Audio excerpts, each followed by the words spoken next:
quick shout out to Michael Pate over on YouTube. He's been really enjoying our podcast. He's probably the person that is really active in chat when we upload our episodes to that platform. Oh, nice. So just want to say, thank you. yeah, we really appreciate your support, Michael Pate. Sorry.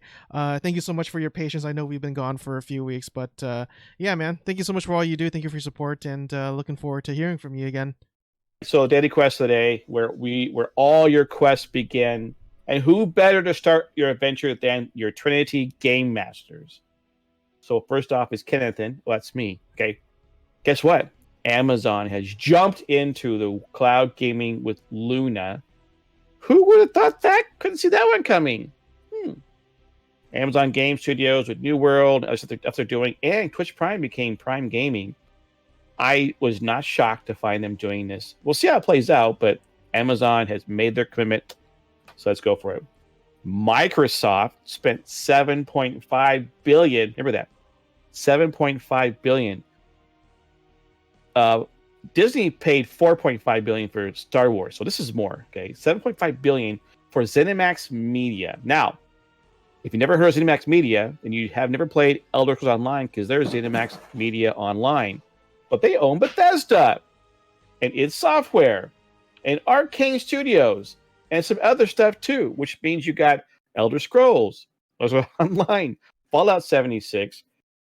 Doom, Quake, Dishonored, Prey, and other titles. Wow, this will be interesting to see, because who knows, Microsoft either blow it up or do better, because there has been a lot of concern about Bethesda because he's really butchered Fallout 76. And where is Elder Scrolls 6? Dang, man, where is it? Okay, anyways. For those of you who are conning it or not conning it, take it back. Conventions not being a con. We don't want people conning us, okay? BlizzConline. They took BlizzCon and the word online, put them together, so it's BlizzConline. Anyways, February 19th through 20th, 2021. I did not see anything listing a cost. We do know in the past for BlizzCon, they always had a $100 virtual ticket you could do. But with everything else going free this year, like PAX Online was free and QuakeCon was free and all the other cons, I can't picture them money, but I didn't see anything. Did you guys see anything about money coming from Blizzard for this? Okay. No. Nope. And because we're talking about Blizzard, you know, they have a game called World of Warcraft. You might have heard of it. Okay, it's coming out. What's it called again? Morhaime. It's what? What's it called again? It's called World of Warcraft. Shadowlands. Anyway, so Mike Morhaime, you might have heard that name before. He left Blizzard because last year or 2 years ago, gave it all to J. Allen Black. And him and his wife started their own little company of things, right? Esports-wise, but now they've branched out. His company called Dreamhaven has now brought in couple of studios under the banner to make games. Wow. Makes you wonder what's going to happen. And guess what? Would you not expect that Mike Morhaime has some ex-Blizzard devs in the house? Of course he didn't. Of course he does. Yeah. Last of my dailies is Ship of Heroes. Okay, they're talking about class picks, chaotic fights, and more beta events this fall. So for all of you City of Hero fans out there, and there are some news about City of Heroes Homecoming, or is it Homecoming City of Heroes, and other stuff. You know, there's Pantheon, there's City of Titans, and a Ship of Heroes that's trying to be the successor to it. Anyway, Ship of Heroes has stuff going on this fall, so check them out if you're interested. So those are my dailies. I'm now going to head off to Jazeel for his. All right, so there was some contemplation, because a couple of these articles are here that I'm going to mention they would have been better off last week, but we had to move. So I'm going to go ahead and give them, and then there's a little bit of more speculation that I'm going to give at the end of it to kind of wrap it up. The first is if you haven't seen the Afterlife's video shorts yet on the World of Warcraft YouTube page, you definitely should go check them out.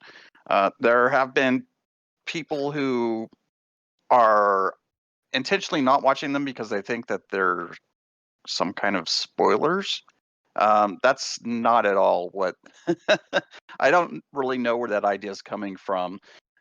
They're really introductions. They're kind of like a prologue to a book, or an introduction beforehand, just to kind of show you what's going on in each area, so that when you go in there, you're not completely blind. You kind of have an idea of what the problem is, what the main problem is that you're going to be helping to solve, or mystery as it may be. And they're not fully animated. It's not full on CGI cool stuff. But the stories are just pretty fantastic at introducing you to the characters that you're going to need to know in each of those 4 zones, as well as, like I said, what's going on, what you're going to need to help fix. And I just would highly recommend that people do go check them out. It's not spoilers, so don't worry.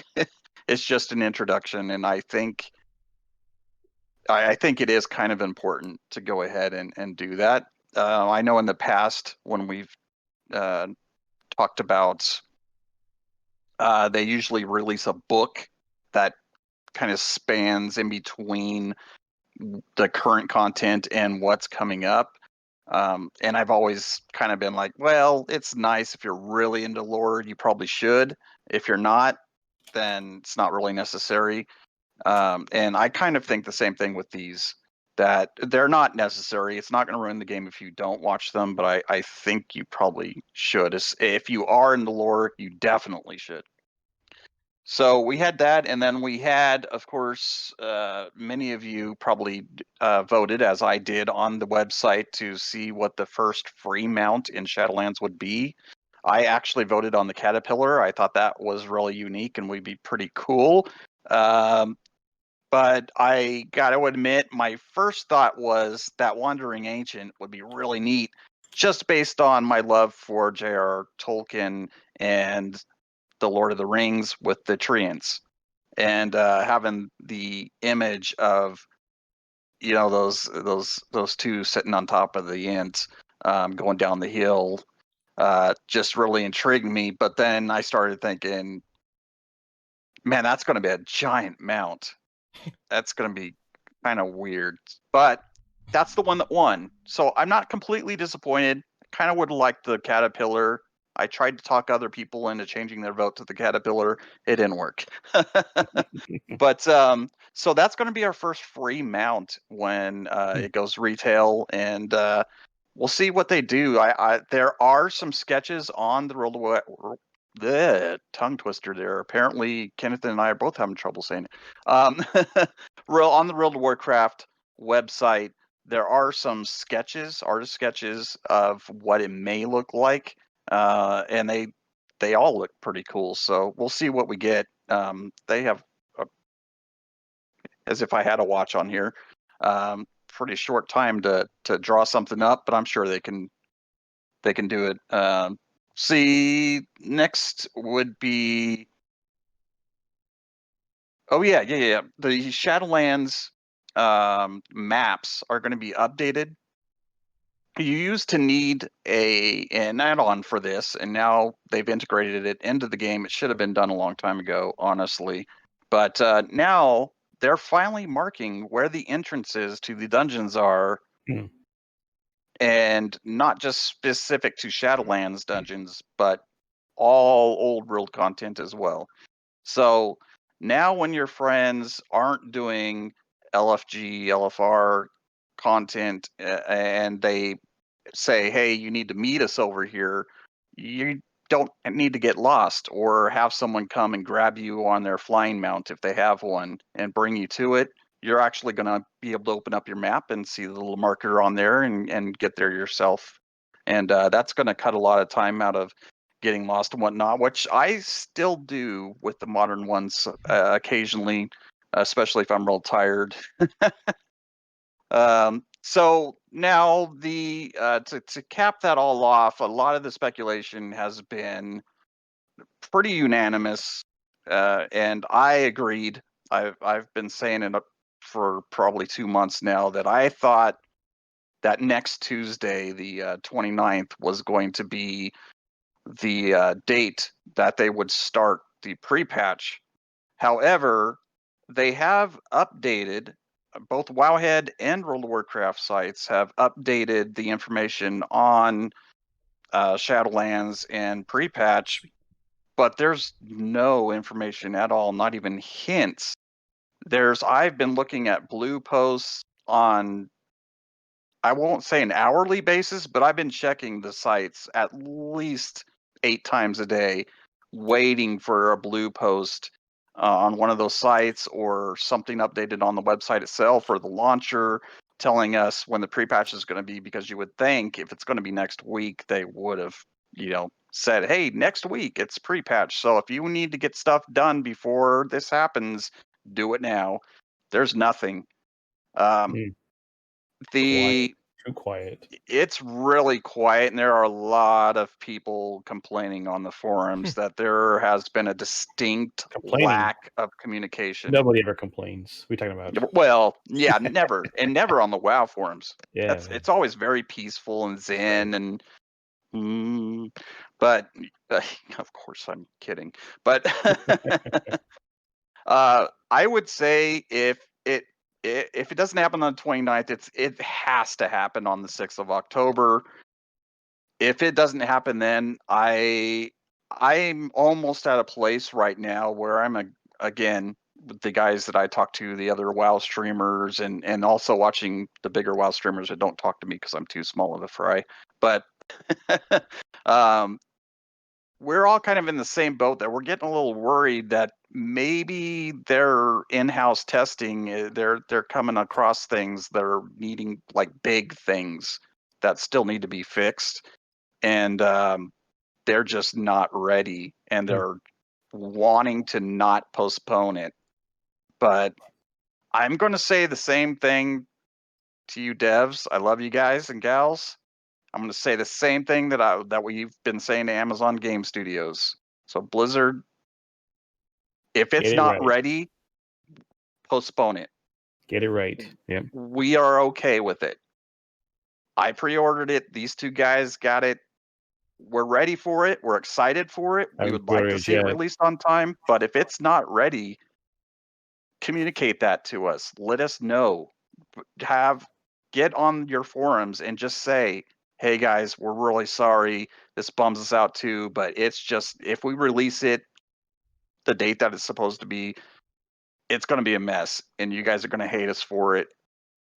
Let's postpone it till January or whatever, however long you need, because there's something weird going on, because the communication on the forums has almost died.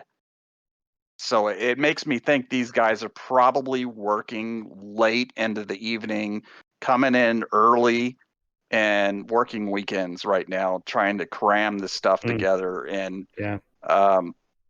if it goes to the 6th, it's going to have me worried, honestly. And you guys know I don't like to be negative Nancy on here, but yeah, Blizzard, if you need to work on it, I'm cool with it, man. I'm not canceling. I didn't cancel Amazon. I didn't cancel New World. And that's almost a whole year they're making us wait. So, Blizzard, you're safe. I'm not canceling. I got my sub going. I still plan on playing with these two awesome guys. If you need to postpone it a month, 2 months, 3 months, you did it back in the Burning Crusade. That was postponed. And it needed it, by the way, because I did beta test that. So, I've not pre-ordered yet. Okay, but I thought you had. I'm sorry. No, I haven't. But all right, I think we're done with Sergio dailies. Now it's Coleman's dailies.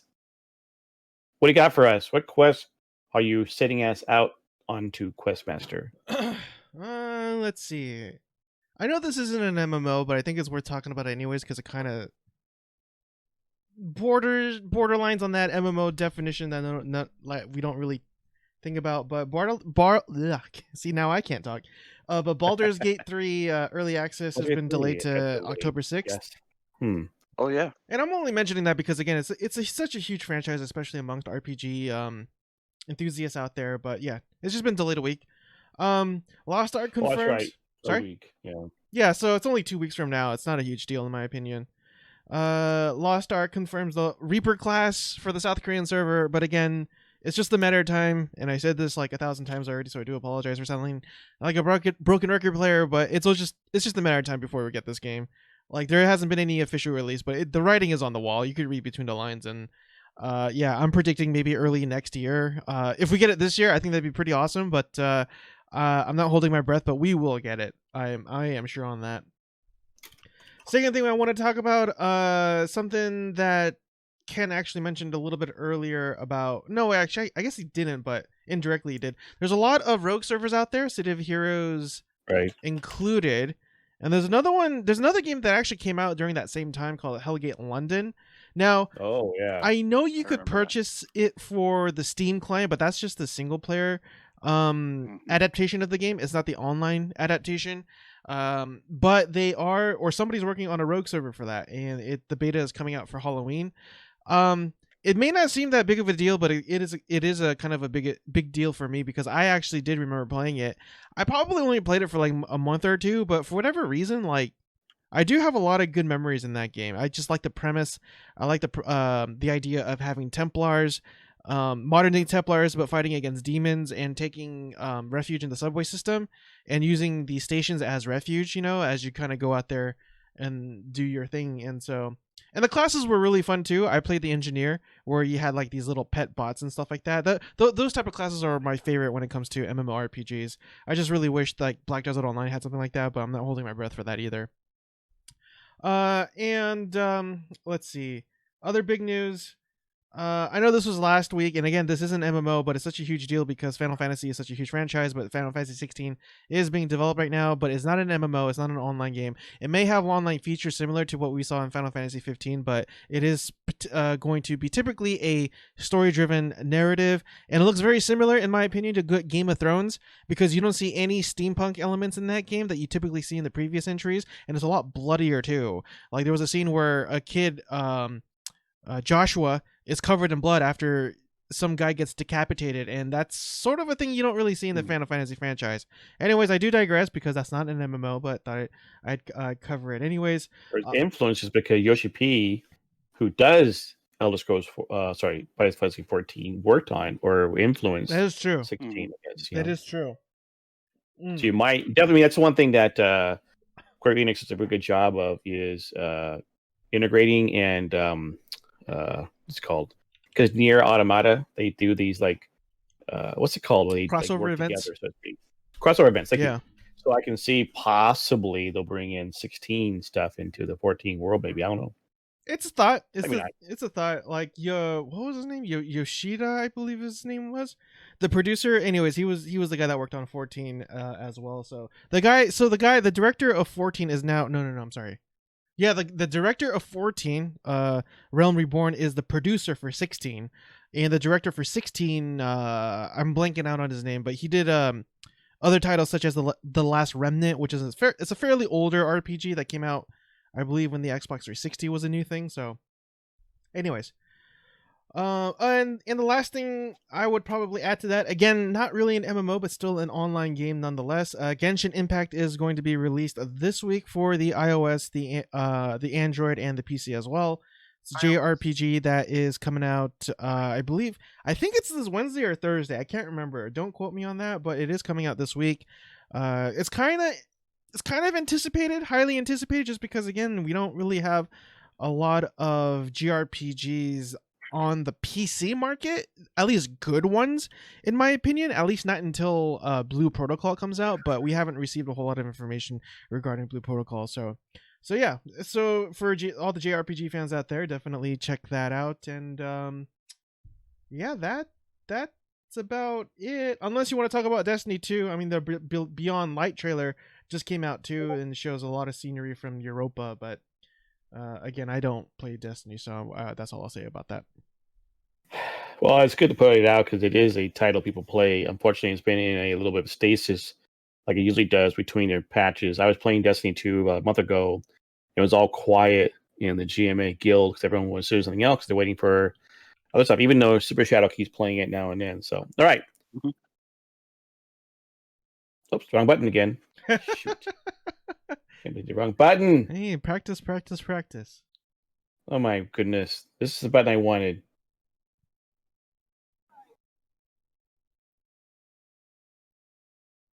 All right, that was our quest, daily quest. Now we're into the next section. We're going to do our escort quest. We're going to escort you all to safety and make sure you get to a spot you need to be. Okay, wait, that's the wrong one. No, sorry. Now it's time for our storyline quest. Time for some Trinity Bro opinions with our storyline quest. Okay. Yes.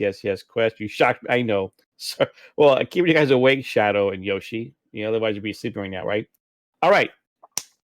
There was an article out of MMORPG.com. It was an opinion piece, okay? And it was talking about the last AAA game being released in the MMO world. Obviously, we've had games come out that are online games, MMORPGs that are not AAA games. Black Desert Online is not a AAA game. Okay, so apparently they classified the last AAA game to come out was in 2014. It was Wildstar, which, by the way, really is offline. Okay, so people are talking about the fact that what happened or where are all the big AAA games? I mean, yes, we have Elder Scrolls Online keeps putting stuff out all the time with regards to their different contents. We also see it happening. If you can argue whether or not Destiny 2 is a MMORPG, Final Fantasy constantly going new patches, WoW constantly new patches, but no real new titles. Even the ones we're anticipating coming out, I think like Crowfall, Camelot Unchained, even Ashes of Creation are smaller titles. So I wanted to throw it out there. The process is as to why we haven't seen a AAA game since 2014 Wildstar. Solomon, what are your thoughts about why the drought? Wait, but then I would ask, what was their definition of AAA then?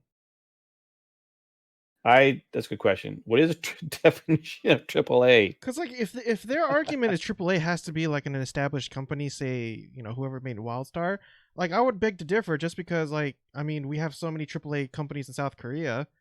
I mean, Black Desert Online, I would argue is considered a AAA title. Star Wars: The Old Republic, I'm pretty sure it came out after Wildstar did. So I'm a little confused about that statement. You know what I mean? What is Wikipedia? Wikipedia calls AAA. It is a games produced and distributed by a mid-size or major publisher, typically having higher development and marketing budgets. Yeah, and they're gonna say that the last AAA title in terms of MMO is Wildstar. I have a very hard time believing that.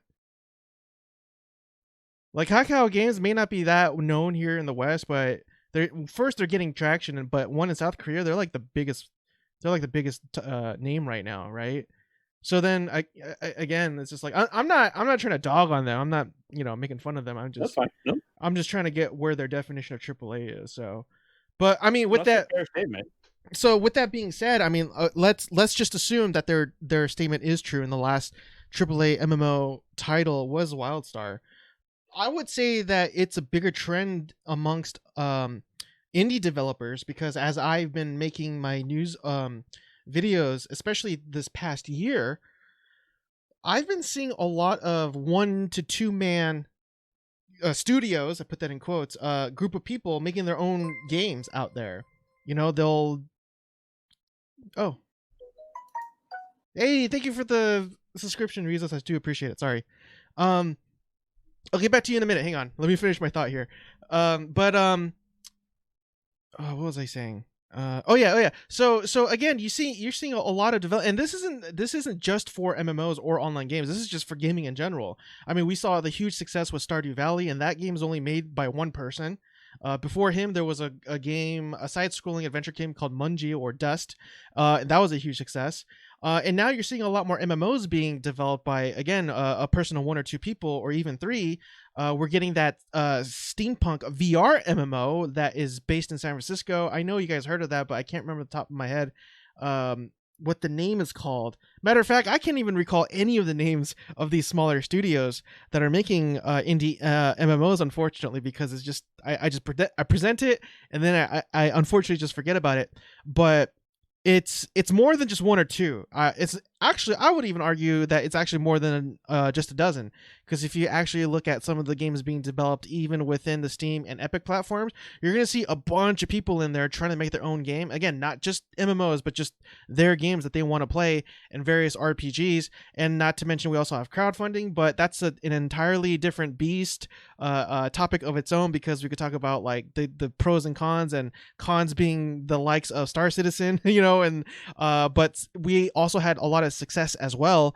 And so yeah, it's a mixed bag. Even if we don't get the AAA experience, the experience still continues because it just shifted who's making them. And in my opinion, that's not necessarily a bad thing. Would I like to see both? Absolutely. I do gravitate towards the AAA experience. I'm not going to lie. I do like having a giant team behind the game that I make, because even though that doesn't necessarily guarantee a real polished game, the odds of it being fixed, or the odds of the game itself being just being playable at the end of the day, is just a lot greater than somebody who's just making a game on its own, on his or her own, because it's just sole responsibility of that one person that's making it, that has to put on different hats of the development of the game, and that could be very strenuous and very stressful. So, but again, that's not to say that I'm against or wouldn't play indie games, much less indie MMOs. So yeah, that's my spiel. But again, the premise of this, of the argument that we haven't seen a AAA title since Wildstar, I'm very skeptical of that statement. Well, it does play into what is AAA games and what that listing is. I mean, it could be the big number names, like we think of like EA, Blizzard, Bethesda, BioWare. I mean, these big game companies, and we've seen a lot. Like I said, you mentioned a lot of small community. I mean, I kickstarted Ashes Creation, okay, Right. Camelot Unchained, Crowfall, Sea of Titans, or City of Heroes. There's a lot of small games out there that are definitely being developed, and they're not AAA games, but they're not looking to be WoW killers. And you mentioned a very good point that Korea has a ton of titles, but they're not easily ported over into the Western. They are doing them. There's been some interest in them, Sure. but there's also, again, a smaller niche. Black Online is a bigger title that actually did something. I mean, I know Arcade was an example of us ported over by Tryon Worlds. Kind of had its issues. We also seen Bless and Bless Unleashed, right? So there have been those games out there.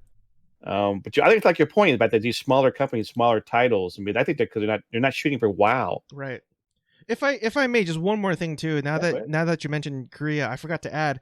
Again, when it comes to the AAA definition, again, I would argue companies like Tencent is probably even bigger than EA in a lot of ways, right? Because their market, even though it's not in the US, the overall, again, and this is something that we talked about privately, is the cash on hand that the company is capable of. Like Microsoft, I think it's up there. I think they're all probably on the same level as Microsoft, if not greater. So yeah, I think again, I guess it just depends on which region we're talking about and the definition of AAA itself. So yeah, well, and it's interesting because we're going to talk about an article, a PAX panel, and the whole idea of WoW killers. And I think if you're trying to shoot to be a WoW killer, you're never going to get there anymore. Right. And I think that probably smaller titles they understand you can make it in the niche market. Dark Age of Camelot, first game I played, back in 2004, I think it was owned by Mythic Entertainment, which ended up becoming part of the EA empire at one point, but then they sold off to a smaller company. They make 100,000 subscribers on a given, but they make money. They're still okay. They're still making content because it's enough to keep it going.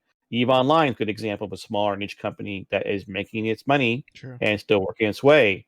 I was thinking about the fact that one of the articles I thought about bringing out today was a game called Crossout, because there was like an article about they have this circus thing coming in, or I go, what is this? Crossout is a new team-based multiplayer vehicle combat game. All right, okay, so it looks fun though. I will admit it does look fun. I'm thinking Rocket League, but it's an MMO. I think it's probably the engineering inside you that's talking. Well, I mean, I hate, because the problem with Rocket League is it's very hard to control the vehicles, okay? But it does look interesting. Anyways, so Jazeel, what are your thoughts about this the drought? Maybe there isn't a drought. Well, I think for me, I have a very complicated web of different thoughts going on when I read that article, and many different ways to approach it. And I agree with Solomon here that I don't believe that Wildstar was the last Triple A game, MMO game released. I mean, there's been other games released by medium size and large companies, well known companies, as a matter of fact. I would say that Wildstar was definitely one of the ones that sticks out because it was so promising, because it was such a unique take on an MMO at the time. Yep. There had been sci-fi stuff done before. There was Star Wars Galaxies, love it or hate it. There was Anarchy Online before that. Oh, that's right. Not too far before that. I've played all three of those games. Oh yeah, I'd actually wonder if there's any private servers for that. I wouldn't mind going and playing it again now that I mentioned it. Wildstar was a great game, and it had a lot of promise, and I actually thought it was going to do really well, and for whatever reason, people just stopped playing rather rapidly. Right. And it was empty. I think that part of the issue was the change in what the players wanted. That World of Warcraft and other games, Guild Wars 2 when it was released, and Elder Scrolls Online tended to get more user friendly and new player friendly. You could get in and learn the game rather quickly. Wildstar was a little bit more complicated, and the end game was intense. It was not, you didn't do end game content unless you were with a group of friends and you all knew what you were doing. Like it was really difficult, and they wanted it to be that way. They wanted the end game to be challenging, and unfortunately, we, especially in North America, we tend to have an audience that didn't want it to go that direction. They wanted it to become easier over time, and they were able to get that feel from the other games that we mention on here consistently. Right. And that's another thing that we were talking about Mike Morheim at the beginning, and he just had that interaction with some of his ex coworkers, about how the game, there just aren't any real games out there anymore that give you that challenge and give you that idea of accomplishment when you do something in the game that really matters. That I worked, I think about, this was during the Burning Crusade. They had those mounts, which I'm trying to think of the name of them right now, but they were the Drakes, and it literally took a month of doing 3 quests every single day, 7 days a week, for a whole month to complete that quest line in order to get your Drake. And there was another that was like a flying manta ray looking type creature that was also a mount in the Burning Crusade that you can get. It also took an entire month. And boy, when you completed that, you turned in that last thing, and that NPC said, "Okay, now go talk to the handler and pick your color, which color you want." And you could only pick one. When you got that mount and you clicked that button and your character popped up on top of that mount, it felt like God just opened the gates of heaven for you, because it was that big of a moment for you. And a lot of these games just tend to not have that anymore. It's almost like you just put your quarter in, your subscription, and you do a couple things and you can get all of those things handed to you almost. Now, money would obviously come into this. If you're a business, you've got to be able to pay your employees. You want to be able to pay yourself. You want to be sustainable financially into the far future. And right now, especially like you said, Kenneth, and if you're looking at it like, oh, we want to be the WoW killer, yeah, I absolutely agree with you. You're going to fail. You need to do something different, but someone's going to go, yeah, but you just said Wildstar was different, and it's gone now. It's gone. So how can you say that? Well, honestly, I'm going to tell you, I don't know. Because there are games being worked on now, Star Citizen, and some others that are different. And they're AAA games. Sure, you could go No Man's Sky and stuff like that. I guess you could throw that in there, but and do we know how successful that they're going to be, and how, like No Man's Sky, is it very successful? Well, it depends on your definition of success, which we talked on the show before. I believe we covered that before. Sounds familiar, but yeah. And but for the big businesses, if we're talking AAA, and if we're going to go by, like you just described, the Wikipedia, Webster's dictionary version of what makes a AAA company, those big companies like Microsoft, Amazon, and NCSoft, and I was going to mention some of the Asian companies. They're looking to make a profit, and if they look at what the development studio is bringing to them, and they look at it and they think, okay, but what's your business model? What are we going to do with this? Like, is it going to be subscription based? Are we going to have a shop? Are we going to have all these other things? Like, that they want to know that they're going to make good money. And unfortunately, in this capitalistic system, there are going to be greedy people that are going to say, I don't want to just get by. I don't want to just do okay. I want to be like Jeff Bezos. And unfortunately, there are people like that that are leading some of these companies. And I think that's a lot of the turnoff, is that they feel like they see things like Wildstar happen. And they see things like these games that are in limbo, that have been in development for a decade now, literally.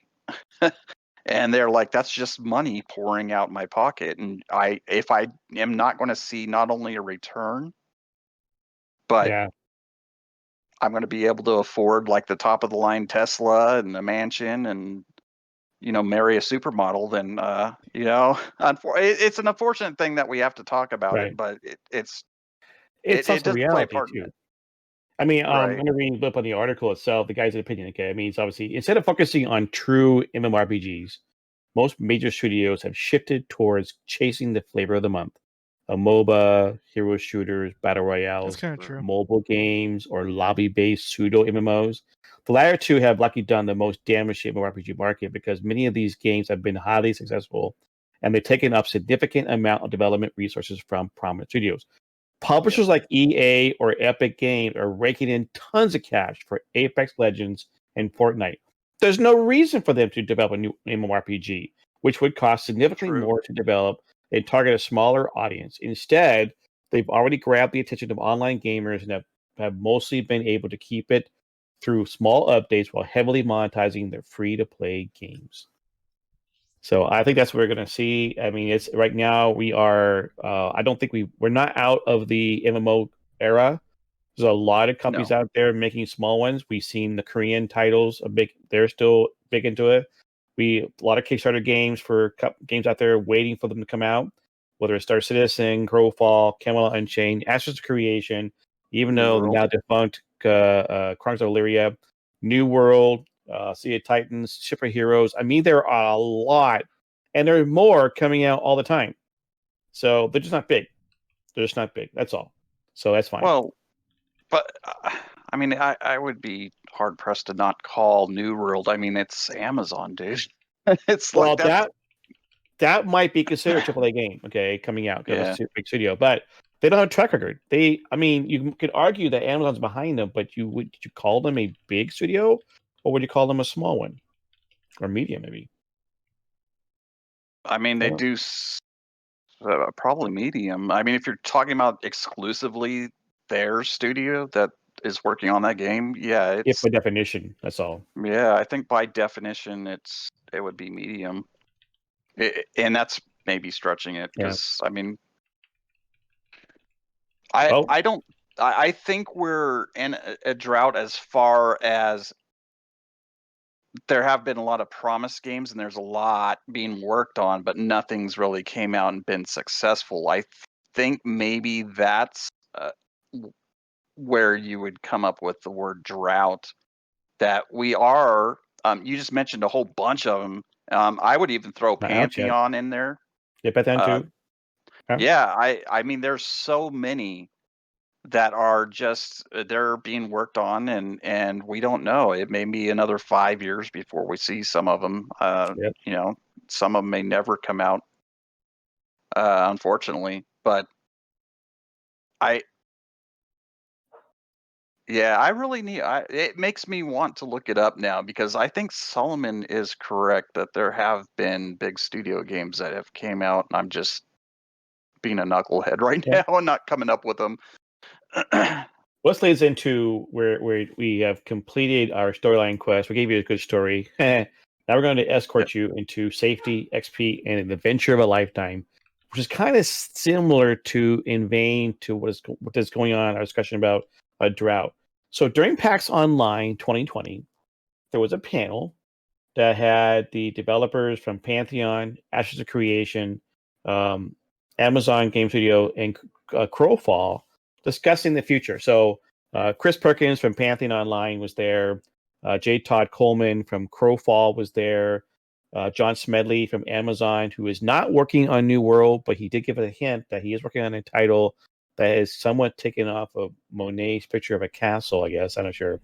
As well as then Stephen Sharif, who is doing Ashes of Creation.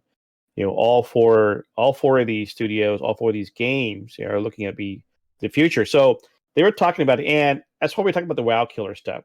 So I'm going to read you from the article because J. Todd Coleman had really good talking points and things. He's very passionate about things. I mean, he was Shadowbane. He has his record for Shadowbane. So Coleman, in particular, discusses his previous experiences working with the WoW theme park model of games in the, quote, 8 to 80 age bracket. He contrasted that with Crowfall, for which he wanted something different. Before there was WoW, he said, none of us had an idea of what would work because we didn't know. Nobody had tried anything. So we tried a bunch of crazy ideas like Asheron's Call had a fealty system where you could get other players to swear fealty to you. And then as you were killing monsters, a fragment, it was like a multi-level marketing scheme for experience points, okay? Which apparently all the rest of the panel were nodding, grinning very much, okay? You would just gain level by having people out farming, weird stuff like that. Then he says, usually if you look at a genre like FPS or RTS or MOBA or whatever, at some point somebody finds the amazing perfect combination of elements, and then everybody else basically riffs on that. They all kind of take that exact same pattern and make minor tweaks to it. We all tried that in WoW and it didn't work. So WoW came out and found this perfect combination of all these elements, and then everybody tried to make exactly the same with a slight tweak, and none of them were even close to what WoW was. It just didn't work. So for Crowfall, we thought it would be interesting for us to go back to pre-WoW and look at earlier branches off the evolutionary tree that had promised that basically died on the altar of not WoW, because it's not WoW. It's clearly not the way you make billions of dollars. So let's just stop investing in it. Too many companies, I think, were trying to be WoW killers, and when they couldn't do it, they kind of gave up, not realizing they could probably make money and not being a WoW killer. I remember someone did it was a game arc. The guy who does the death of a game, and he was doing it on I forget what game he was doing, MMORPG, okay, and he was showing this chart, and he was showing how these companies were making these money and their subscription. Okay, I mean, Camelot came in, different companies, right? They were all in the axis. The y axis had a nice line. Okay, then all of a sudden, WoW came out, and that axis started going up. Okay, WoW spiked everything up. Now the rest of the games it kind of got a little away, but they didn't quite get the same level. WoW just was in a class out by itself, and everyone like, oh my gosh, I want that too. And so they tried, trying to grab the golden chain, the golden ring, and trying to lay their own golden goose, right, or eggs, right? Couldn't do it. And I like the fact that, in a sense, these other companies here are trying hard to do a game that isn't a WoW killer now because they can't do it, but just do a game that you want to play and love it, and do something different. Anyway, so what are you guys' thoughts about that? The whole discussion about. I mean, I know we had a little bit beforehand, I think, but this whole panel and what they're talking about just now. I think that's a trend that you see in any genre, regardless. Think about it, like Battle Royale is going through that same exact experience, where everybody's trying to capitalize on the Fortnite craze. I mean, well, to be fair, the first company that was really successful at it was PUBG, and I guess you could argue that maybe Epic Games was trying to make a PUBG killer and they succeeded at it, but then now they're the new status quo, and I don't think you're gonna ever see a company that's going to be the Fortnite killer. But you still have a lot of companies out there that try to do it anyways and come out with their own version of a battle royale mode to a certain degree of success. I mean, can they still all coincide or coexist with each other? Sure, but there really aren't that many, and a lot of them closed their doors, unfortunately. And then again, we're gonna have another type of gaming genre in that maybe 10 years from now, and there's going to be another cash grab, there's going to be another cash cow company that's going to be at the top, and all these other companies are going to try to cash in on that too and fail. Maybe one will succeed, but it's lonely at the top, as they say, right? So yeah, I think this is just a cycle of game develop, or just the way things are. What's the word am I looking for? It's just how it is, so it's definitely not just for MMOs, but at least in the MMOs defense, at least that genre has a history, a pretty lengthy one, relatively speaking, of course, at that, and it has some an established player base, although you could argue that player base is dwindling and getting older. But at the end of the day, it's still tried and true, and you still have a lot of companies that are still trying to make MMOs now with, as you mentioned earlier, without the mentality of trying to kill WoW. So I think that's a good thing. I definitely think that's a good thing. Yep. Taziel, anything you want to add? Or I said everything for you? I kind of, because it does go back to,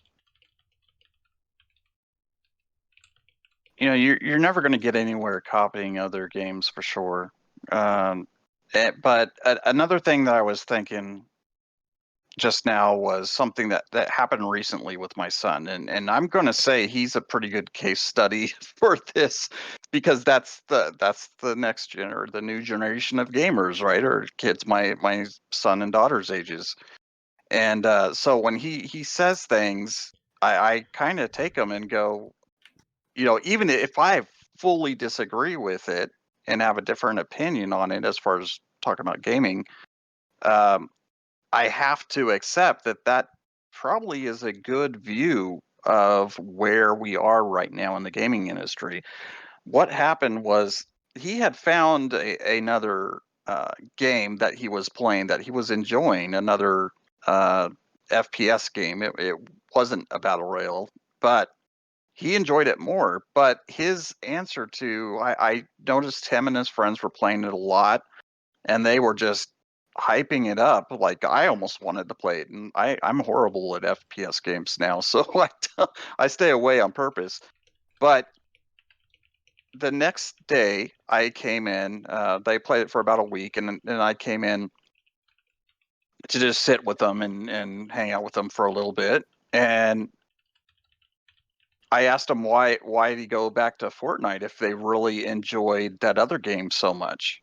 And he said something that really struck me. He said, well, because I've invested too much.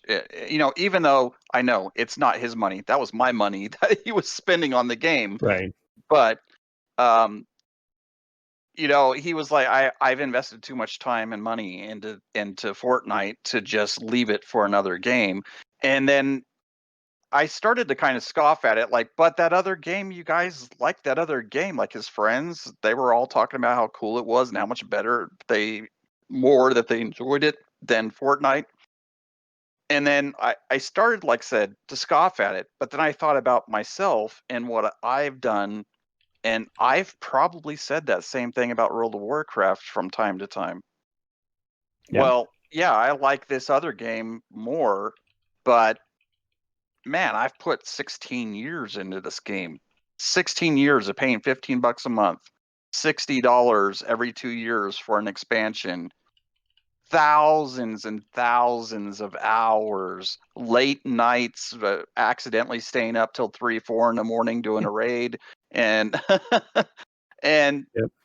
whenever the idea of this other MMO is so much more fun comes along, like ESO, for instance, that I actually do enjoy playing that game more, it's kind of scares me, and I get that feeling almost like you're going to go through a divorce or something. Like feels like that impactful on you because you've put that much of your life into the game. And I Yeah. think that is and has been a lot of the issue here. I think my son and even myself, when I thought about it, I think we're correct, no matter what generation that you're in, that when you put that much into there, even if something better does come along, it's going to take a lot for you to make the switch. Oh yeah, that's a good point. Yeah. I mean, the fact that, like, of course, I'm thinking the older days, even though it was dialed up, there wasn't a lot of options when it comes to online gaming.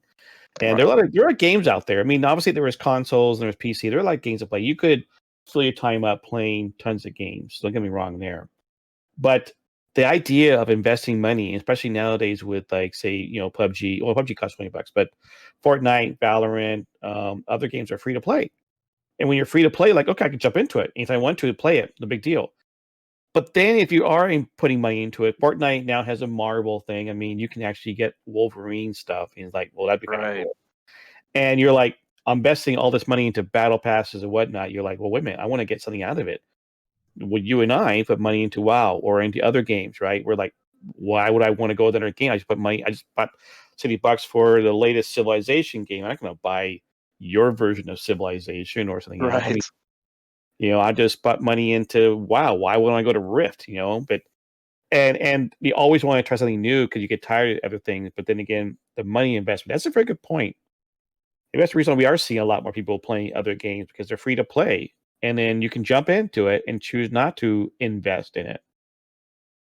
Right. But the thing is, I will say the kids in my Sunday school classes back in April, back before we were all locked in our houses and weren't having Sunday school, as well as children my children's ages, they do feel as if that money that I've given to them to play, or to get the battle pass that you just mentioned, and to buy all those really cool skins and whatnot, they do feel like that is their investment, and they do like spend every waking moment that they're allowed to. Anyway, some parents are a little stricter, like myself, and some aren't. Some just let their kid play it all day, which I don't do because that's just not healthy.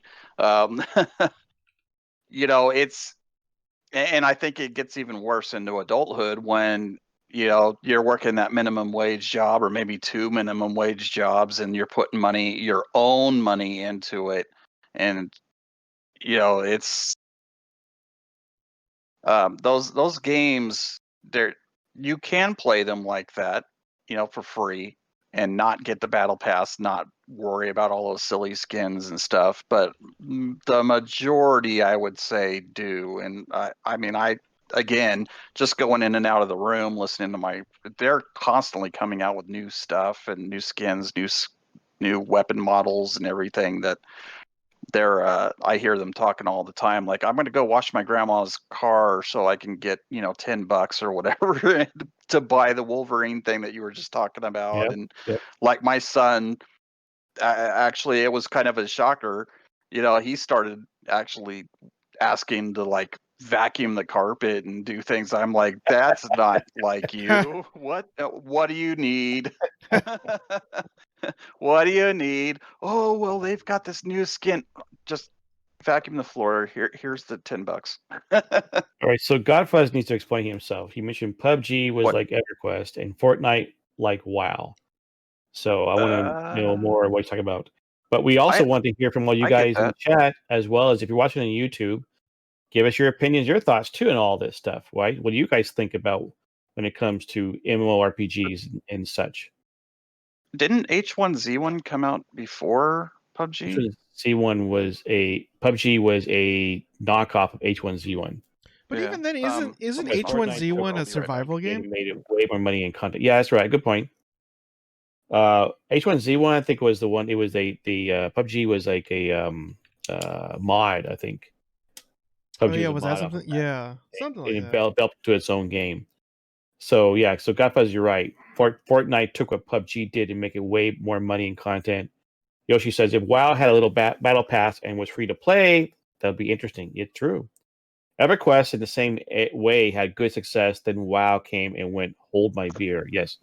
Well, not just EverQuest, but you're right. EverQuest and Age of Camelot and other games that were out there beforehand. Yeah, WoW came along. I remember playing Age of Camelot, and people were all excited about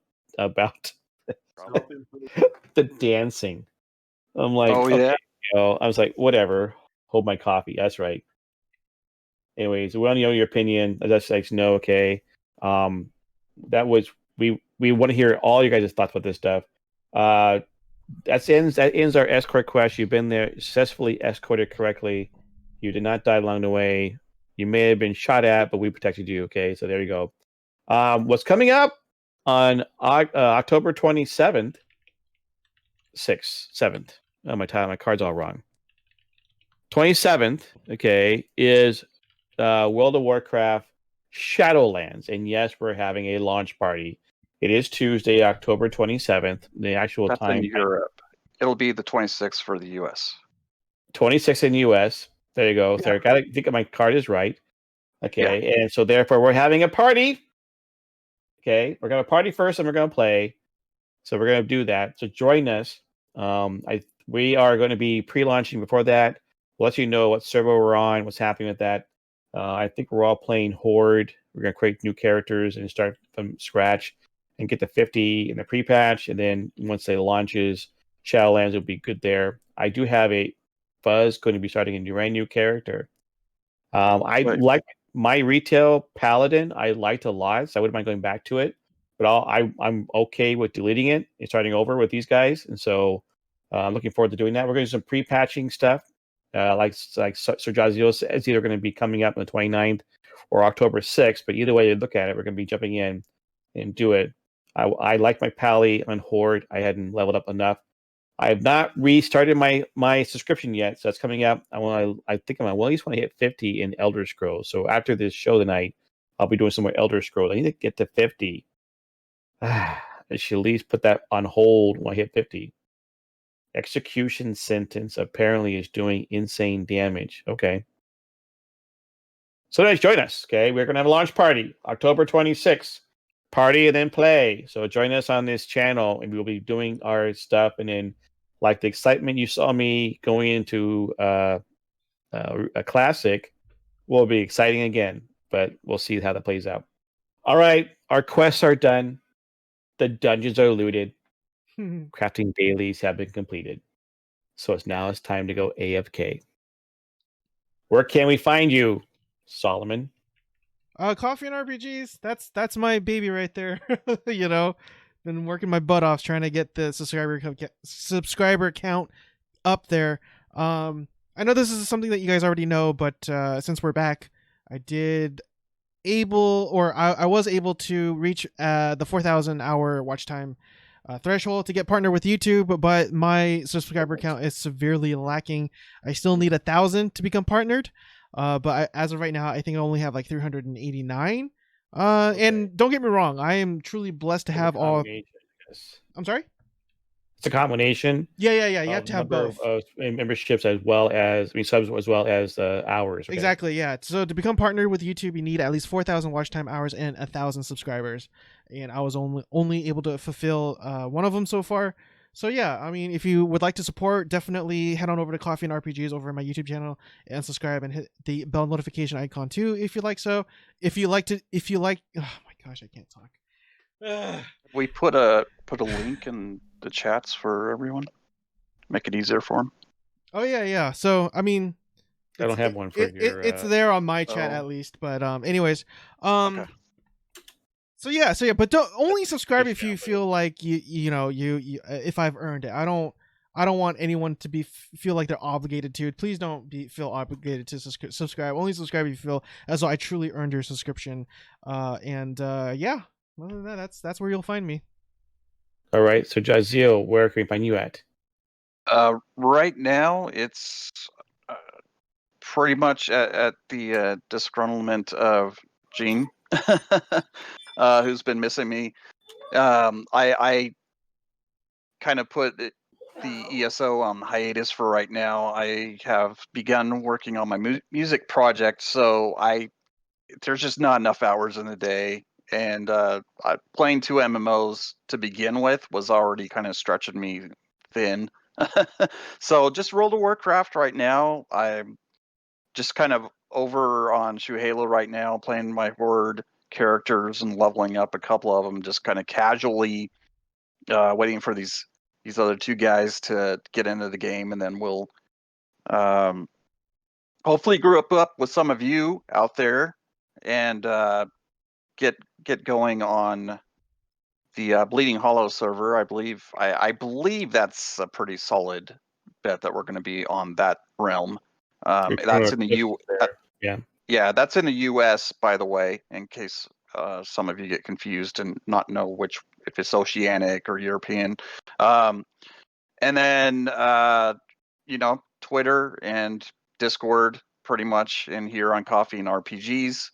And the music project, I was going to release a couple songs tomorrow, but I'm a perfectionist and I just don't think they're good enough yet. So there'll be some stuff in the future to talk about and share with you. It's pretty awesome stuff, man. Yeah. All right, so you can find me here on twitch.tv/Canathan. I also have a YouTube channel called Canathan64. I put some latest YouTube videos up there with regards to the PAX reviews and demos I did. So that's where I'm at, and I'll be streaming a little later after this. I'm gonna have some dinner first, and then I'll be streaming some ESO. So join me back here. Great to have you guys around again, and we'll try to do this every week. I didn't realize that the colors that Solomon picked for the logo were coffee colors. That's why. Okay, because someone was like, "Hey, I love the layout with the coffee colors." I'm like, "What? Oh, wait a minute! I got tricked." Why is that? These are coffee colors. Okay, that's the point. It works fine. It looks great. Okay, I think they look fantastic. Yeah, it does look good. So I don't mind the colors at all. Okay, so yeah, I hadn't thought it would be coffee colors. You're such a great dad. All right, so that's it for our show tonight. So stay tuned for next week. For once again, we'll get on board and lead you through some quests for the Trinity MMO Show with the Trinity Bros.